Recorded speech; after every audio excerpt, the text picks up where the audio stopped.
Welcome, fellow scientists, to a presentation about why we should continue the use of DDT in fighting malaria. As you know, DDT has been responsible for over 5 million deaths from when they first were able to diagnose that in the 1930s. So it was quite a disease. In 1939, DDT was discovered to be an effective use as an insecticide on crops and also in killing insects that carried these diseases like malaria. In the 1950s, we see that malaria was pretty much eradicated in most of the developed countries, including Europe and the USA and all those other climates that were temperate in nature.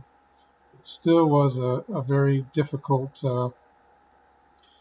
disease for those tropical climates and those below the equator. In 1972, the U.S. banned the use of DDT, and in 2004, the world at large mostly banned the use of DDT. But we believe that we should continue to use DDT today, and here are a couple of reasons why. One reason is DDT has saved more lives than almost any other chemical, and over 200 million people in some of the poorer countries are afflicted with this at any one given time.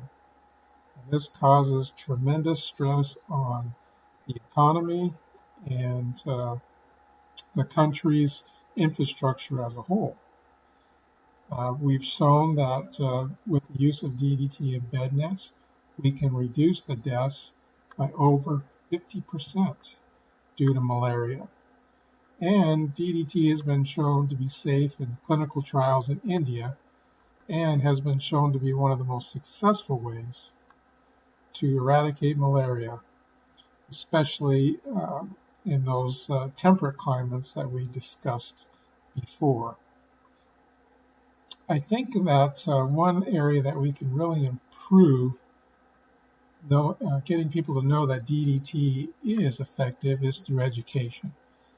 Continuing education on how to safely use DDT on areas with a growing mosquito population and helping those people keep them away from food and water sources will help against the harmful effects of DDT. I think continuing education and the safe use of DDT, along with other safety measures like bed nets, can help eradicate malaria in a short time.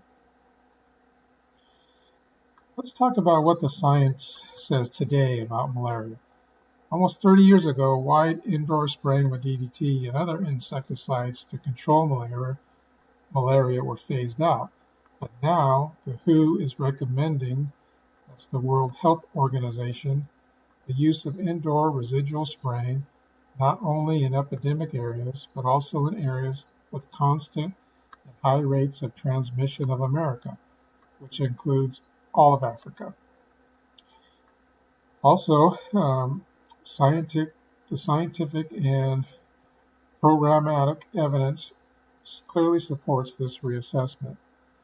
Indoor residual spraying, says Dr. Anarfi Asamoah, is useful to quickly reduce the number of infections caused by malaria-carrying mosquitoes.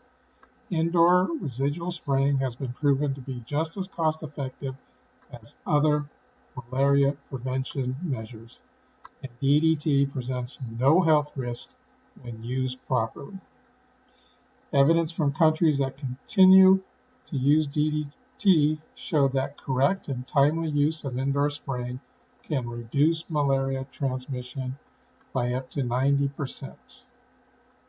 So in conclusion, Along with the World Health Organization, other health experts reviewed almost 500 health studies and concluded that DDT should be used with caution only when needed and when no other effective, safe, and affordable alternatives are locally available.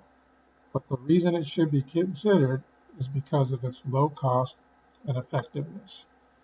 So we hope you would continue to use DDT as one of the tools to fight malaria in this ongoing epidemic. Thank you.